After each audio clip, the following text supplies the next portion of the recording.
Hello, everybody. Welcome to Best Holy World. We're on today for rising to love. Oh,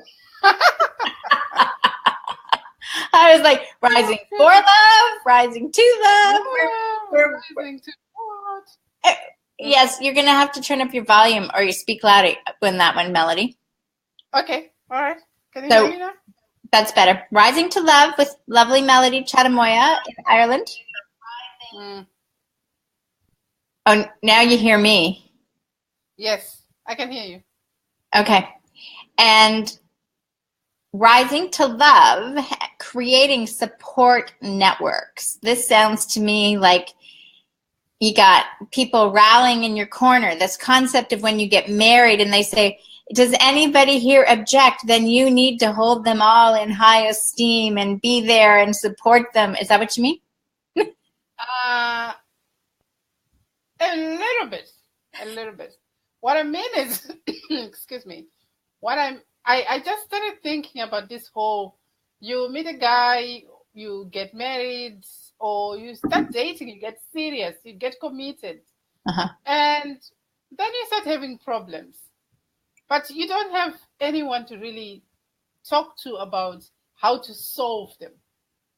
So what we usually do is we go to our friends, we go to our girlfriends, we whinge, we complain, we say all these horrible things, and then your friends, say, yes, he's horrible, he's an awful person, blah, blah, blah.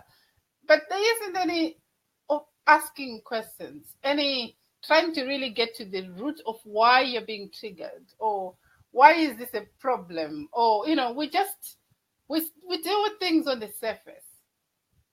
And I started thinking about, I thought about this issue from two different sides, actually three. The first side was when you have a baby christened, for those who did, you are asked to have people who are going to walk with this child in their Christian life to support them. So when they get lost or they get confused or whatever, they can come and ask these other older people, more wiser people for advice, and they'll be given that advice. That's what you're supposed to do when you're in love? Go find your godparents? Yes, exactly. Find godparents. Yes, in one sentence. Find godparents. And then in your career, you get mentors, you get managers, you get people who guide you through your career that you can go to for advice, that you can, play around with, tell them stuff, and they give you feedback. Right. But they have their well-being, your well-being at heart. They're not trying to control you or tell you the right thing or the wrong thing to do, but they're trying to give you a bigger picture from their own experience as well as from wisdom. Because sometimes, from my experience, when I first got married, goodness me, I was so naive. What I thought was marriage and what it was were two different things. I remember phoning my mom weeks in, because we got married in February, and then we went to live together. There were no parents; it was just the two of us. So it was beautiful honeymoon, because we lived in a different city from everybody who kind of knew us. Right, and it was amazing. Then come December, we went to visit my in-laws, and I wasn't ready for that. And then the next day, I was on the phone saying to my mom, you need to send me money. I want to come home. And I said, I don't even want to talk about it. And my mom is very wise, and she's calming. She's always calming. She's this calming energy around her. She said, what happened? And I explained how he didn't support me, how he let his mother just say all these awful things to me and didn't say anything to her. He just stood there and said nothing. And then he said, it was all me. I was supposed to be more understanding. Like it was my fault. Like she was wrong. And my mom listened patiently, and then she said, I want you to understand something. He loves you. You know he loves you. He has done this and this and this and this and this to show you he loves you. He's not perfect. He's going to mess up sometimes. So what? He's not able to stand up to his parents on your behalf. But he loves you. Are you really sure you want to leave a man who loves you for all these other petty things? say, no, I don't want to do that. So what do I do now? I said, no, just calm down. Go back there. Talk to your husband. Did you tell him you were going to leave him? Because I had not even had this conversation with him. And I said, no. I said, he loves you. But my mom, and I look back at that time, it was a difficult time. Mm-hmm. My mom always was the person who got me to be sane again. Mm-hmm. Because she would take away the whole freely stuff and get to the point. You know you love him. Right. Are you saying to me, because you can't keep going and coming. Are you saying to me, you want to leave him for good? If that's what you're saying, it's okay. Right. But if you just want to leave him to get attention, I'm not going to play that game with you. And that saved me. That saved me and my relationship. And I started thinking about it, in a mature way. I would ask myself the same questions. So he has done this that I consider to be wrong. Mm-hmm. But maybe there's another way of looking at it. Right. Is there another way of looking at it? Absolutely. There's another way to look at it. Yeah. And then I started also looking at our culture in Zimbabwe, in the Shona culture. Mm-hmm. We used to have, when a young couple got married, you would go to your aunt. A girl would go to her aunt, that is your dad's sisters. Her favorite aunt from her dad's sisters. That she got on with, that she was comfortable with, that she could discuss things with. Right. She would be the first person she probably would officially tell that now I'm getting serious with this guy and stuff. She would be the first person she would introduce the boyfriend to. That's what we did traditionally. The guy would go to his uncles, his mother's brothers. Okay. And they would give him, like, they would be the ones who would talk to him about, so now this is marriage, this is serious, this is whatever, this is what a man is expected to do. And most of it was just freaky stuff like provide, and, and all sorts. And you're now a man, which means nothing to most men. But that's where. That means nothing. Yeah, that's where they got advice. But now, as you are navigating through your relationship, you will find things that get difficult, things that you can't discuss, you can't agree on and stuff. Those two people would be the people you would go to for advice.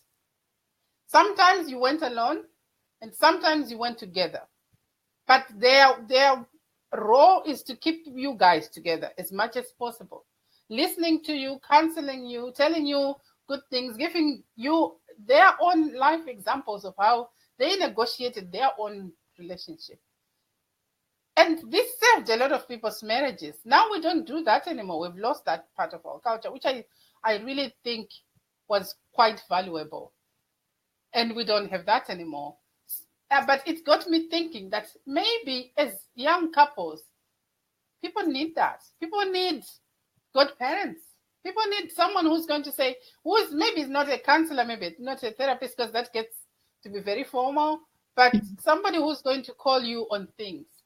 Somebody who's going to say, you can't just hit your wife. You can't just dictate to your wife. Or you talk to your husband like that. Or you can't, people who are going to really make you stop and think. Not that they're going to tell you stay with your husband if he's not the right person or whatever, but they make you think about things that probably you would never think about. And you can talk to them about your sex life as well, because they're not your mom and dad. You can say, I'm not happy about ABC, and those people should be able to give you proper guidance. Right. So it's knowing who to talk to, right? Because one, when you start out saying, is you go and you have this conversation with your girlfriends, and you're probably, in a sense, it's like you're unloading. Yeah. And they're hearing only your side, and generally they like to commiserate with you, right? Mm-hmm. So they're missing the essential ingredient of standing back and saying, so let's take a look at the situation. So if you have these other people in your life, it's sort of that you've got appointed, and I like this idea of the uncle and the aunt on the different sides of the family, but it's like if you have someone that you can go to, you want to make sure this person actually, one, because I'm speaking from my own experience, has a good relationship. Yes. Or a relationship that has, withstood the test of time. They've had some issues and they've had experiences and they've overcome them. Yeah, definitely. Don't go to somebody who's never been married. Don't go to somebody that has already, cheated on their wife or their husband. Hint, hint. And it's still a big secret, Okay? Yeah, and they have children outside marriage that nobody knows about except maybe you. Yeah. Yeah. You know what? When guys say that, then they go, "Do you have any children?" None that I know of. So I use that line too. When people would say, "Do you have any kids?" and I'd say, "None that I know of," and they'd look at me and I'd be like, "Yeah, get that one."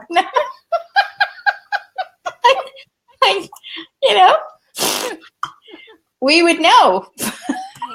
We would know. That's so important to find equality in the support network, because I went to the wrong people for my support. And that's what most of us do. We go to the wrong people. Mm-hmm. We go to the people who are going to validate us, who are going to prove us right. Mm-hmm. Those are not the people you want in this situation. You want a person who's going to make you grow and expand. Yeah, and at the same token, if you don't, just imagine what a conversation with Melody would be like if you have an issue going on, right? If there's something that's going on and you need perspective, having a 30-minute call with her would give you such clarity, because she knows what questions to ask, and she has zero vested interest in the person you're engaged with. Right? And that's the other thing I think you have to be careful of, is when you're creating your support network, is don't pick your boyfriend's best friend as the person that's the confidant, because there's a vested interest, Yeah. Mm-hmm. So you got to know who you're talking to. Yeah. That's true. Because relationships are a spiritual experience. Mm-hmm.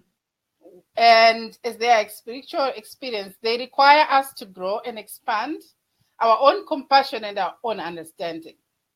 You can't be in a relationship that survives the test of time if you don't open up to growing. You can't do that. Because in growing, you become more encompassing. You start to see the person's point of view. You start to, because when you love a person, you don't love them your way. You love them their way. You give them what they need as they are giving you what you need. So if you approach somebody and you are telling them who to be, how you are going to just be yourself and never open up to them, you won't last very long. That relationship won't last very long. You don't want a person who's going to say, "Oh, that's okay. Sure. I said I don't." There are people who say, and I'm not. This is just an example. I'm not saying you should do this, but things like, "I don't clean. I don't clean. I don't cook. I don't touch any of these things. I don't want anything to do with him." But we're married. We're fine. We're happy. And you're like, so how do you take care of him? Not that I'm saying cooking for him or whatever is the thing to do. But you should have your own definition of, when I'm taking care of him, this is what I do. It might not be doing laundry. It might be something else. So I was giggling there, Melody, because I was that person that had that list. Don't you be thinking that I'm going to be doing these things, okay? No, I'm not. It ain't happening. But then what I found too is, then if you do those and then you think, "Oh, I'm supposed to do this," but your heart's not really in it, you haven't come to terms with it. So that is a whole other different topic that we've touched on before, about being vulnerable, right? Yeah. And knowing what the other person wants, right? And what does that mean if you're giving them what they want? Yeah. Because a lot of women that have had trauma, whatever you want to been victimized when they're younger, the last thing they want, they have this residual energy that says, I don't want to give you what you want, because it brings up this association from the past. But if you want to step into a new realm of possibility with the person that you love and rise to love, you need to let go and be healed. And if you still need work, start back at beginning of 1 on opening your heart. Yes, and actually, if you really want to do healing work, I have a course that I've just finished recording that I need people to beta test for me. So PM me whenever you watch this, and I will send it to you so you can test it and see how it will transform your life from being a victim, from being heartbroken, from being all those things that you really don't want to be, but you don't know how to get out of. Right. To being more loving and joyful and fun and towards yourself and other people. That I can promise you that. So doing this as a beta test, I'm sure this is open to a limited number of people. Oh, yes, I'm only looking for 10. I'm only looking for 10 people to test it. Right. So I hope you're the lucky one who gets it. So if you're interested, PM Melody now when you hear it, because if you are hearing this 3 months from now, the 10 have already gone. Yeah. But yeah. Oh, comment. Anyways, because there could be a new program that she's come up with that you need PMing on. Yeah. Or you can comment. Heal me on the comments there, and I'll send it to you. Heal me. That's wonderful. That's awesome. That's such great news. So, and this is like an online program that they can do, or is it something they're doing with you? It's an online program, but they still have access to me. Of course they do. Okay, so creating that support network, it's essential to know 3 points. Say them again. God, my head is just gone. Creating, what did you just say, Jacqueline? Sorry. Creating supportive networks. So I go like this. You want to make sure it's like kind of like a godparent, somebody that has a good existing relationship, that has demonstrated that they love each other. They've risen to love regardless of how the storms have gone. Yes. Those are the people that you want to, and make sure they have no affiliation with your partner. And they actually, you have respect for their relationship, right? Yeah, and certainly not your parents, either of yours. Right. And no siblings either, because that just goes into that murky field of blind spots and stuff. Or you get a coach, somebody who really wants you to succeed, a person like me, not necessarily me, who give you the help that you need, because she really wants you to succeed as a couple. And also, she has the training and the knowledge and the know-how of how you can achieve that. So she gives you a toolbox that you can go around using for the rest of your life. Right. And I'm just going to preface with that because Melody was nice enough to say if it's somebody other than her. But here's my scoop. And please, I apologize if you happen to be one of these people I'm describing.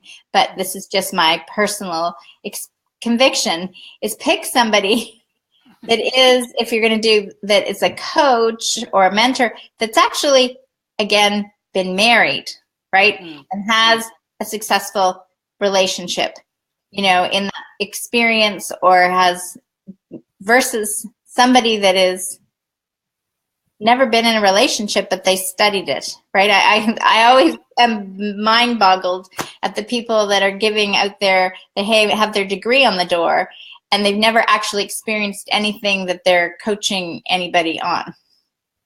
It's so different, isn't it? When you have experience with a person, and you transform, because what you think and what happens with two people are two different things. Really, really seriously two different things. I remember one of my friends saying, I love him, but he's not doing this and this and this and this. And I said, but what have you done to change the situation? And she said, what do you mean change the situation? And I said, do you want him to change? Do you want the situation to change? Yes, I do. So what have you done to change it? but I'm not supposed to change it. He's supposed to change. And I said, does he know that he's supposed to change? Right. But I tell him he's wrong all the time.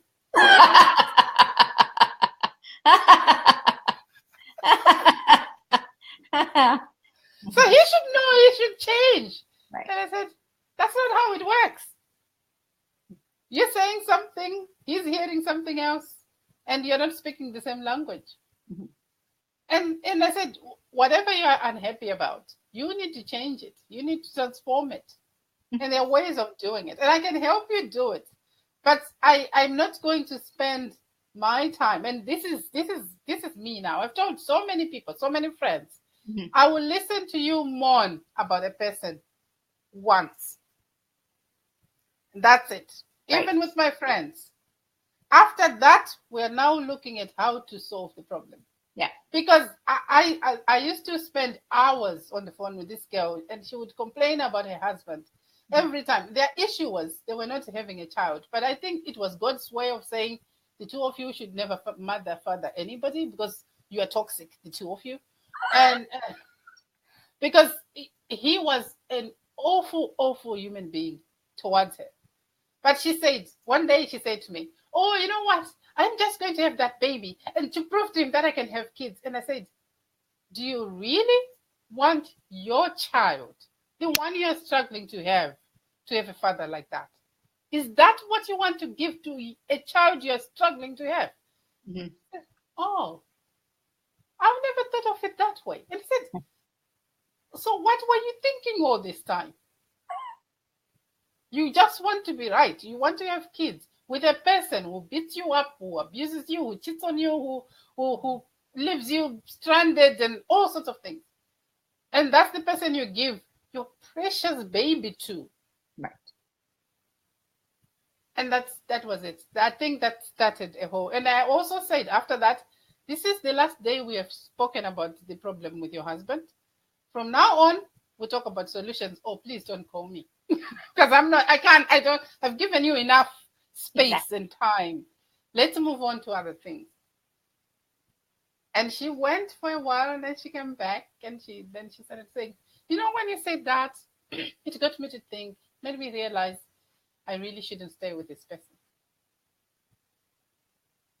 And she's free and happy now. You know, sometimes you just need to stop and think. Yeah. Yeah. And the person in your relationship, for that matter, doesn't have to be really awful for you to discover that it is no longer a relationship for you, right? But I think the other thing that I would like to suggest is that if you're making the other person wrong, right? Like as you were saying, if you're complaining about them and you're just saying she's wrong, he's wrong, and then that's the reason you want to get out of a relationship. That's when you're not, you have to put the fingers are all pointing back here at you to work on you. If you're like completely at peace and enjoy, and that you're still noticing that what that other person is doing isn't in congruence with your life, but you're like, I get it that we're in different places, like it's a totally different space, then you go, that's okay. It's like two ships are passing. You just go, we're going in different tangents. I actually go ahead. No, I was going to say, that's all. I actually believe that when you get to separate from a person in a relationship format, you should do it in your happiest state.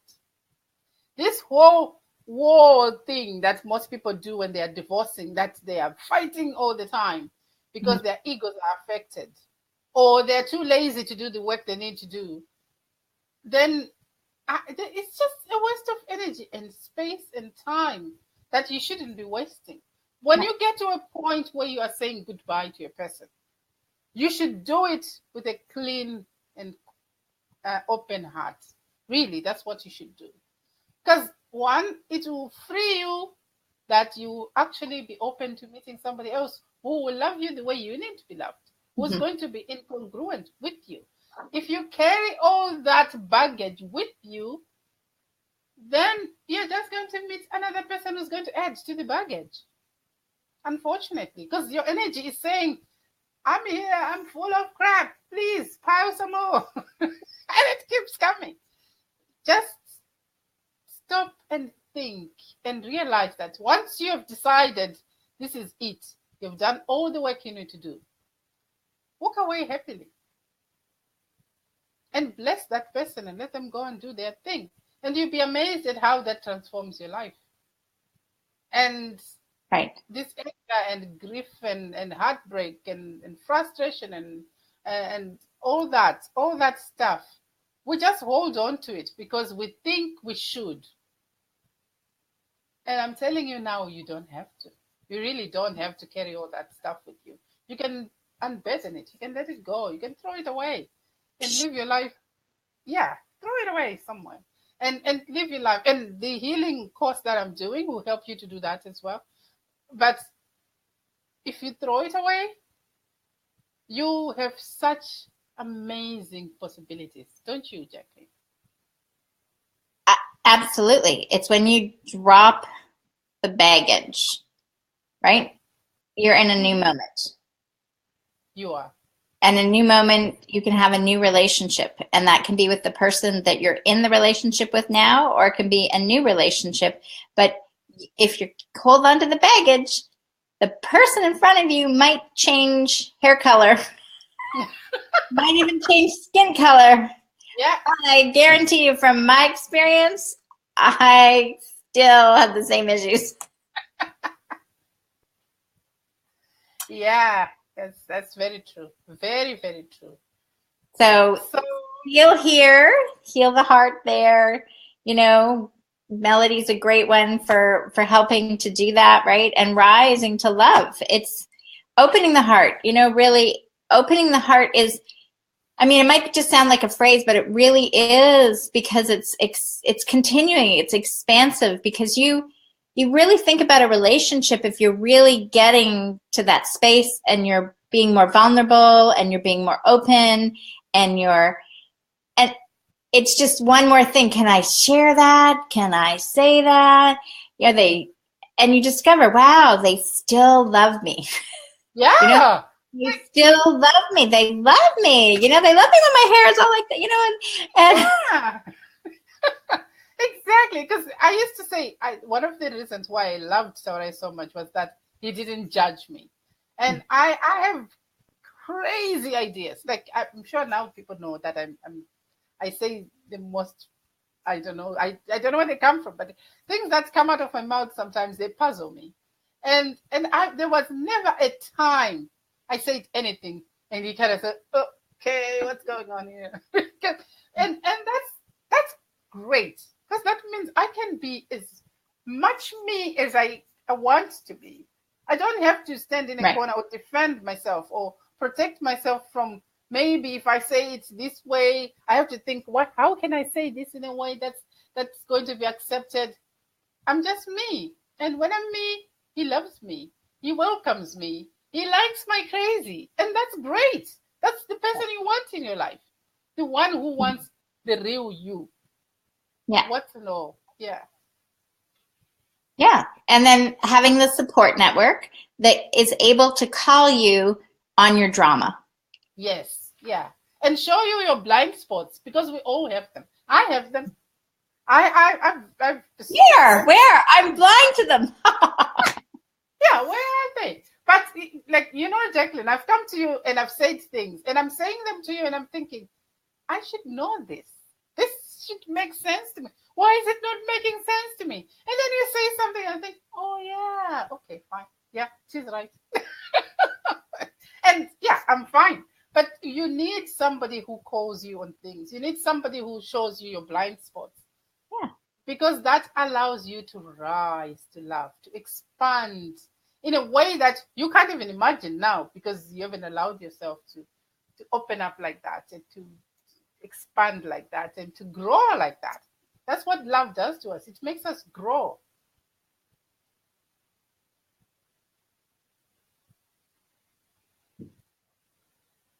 I wish for that for everybody, that they can rise to love that way. Like if you see that enthusiasm and the passion that comes from Melody's heart, then you want to check out heartpassioninstitute.com. You had to do that. I'm practicing my info commercials. Okay, so let's try this again. So if you like Melody, okay, then, and her passion that comes from her heart, then go check out Heart Passion Institute and have a new start. I would buy from you.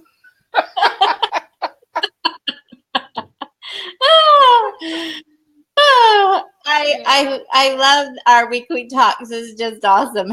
Me too. And you can still comment on the Facebook page and, continue the conversation. And yeah, thank you very much for listening. We love you. We really do. We love you. We want your feedback, your comments. And I should say, just reach out. Melody Chadamoyo. Her name is right there. Okay. HeartPassionInstitute.com.